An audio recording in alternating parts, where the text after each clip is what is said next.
ఆత్మయే పరమాత్మ అని అంటారు కదా? కాదమ్మా, ఇదే మీరు చేసిన అతిపెద్ద పొరపాటు. ఆత్మలైన మీరందరూ పరమాత్మైన నా సంతానం. పరమాత్మ ఒక్కడే. అలాంటప్పుడు ఆత్మే పరమాత్మ అని ఎలా అనగలరు? శరీరధారులను మనుష్యులు అని అంటారు, కానీ భగవంతుడని అనలేరు. మనిషిని భగవంతుడని అనుకోవడం వల్లే మీరు తెలివిహీనులుగా అయిపోయారు. నేనెప్పుడు జనన మరణ చక్రంలోకి రాను.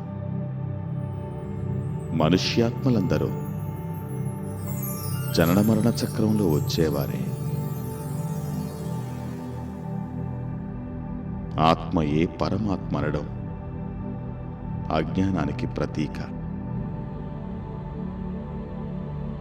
అలా అనడం అంటే భగవంతుడిని నిందించడమే అవుతుంది. నన్ను మీరు తలచుకున్నప్పుడల్లా మీ బుద్ధి పైకి వెళ్తుంది.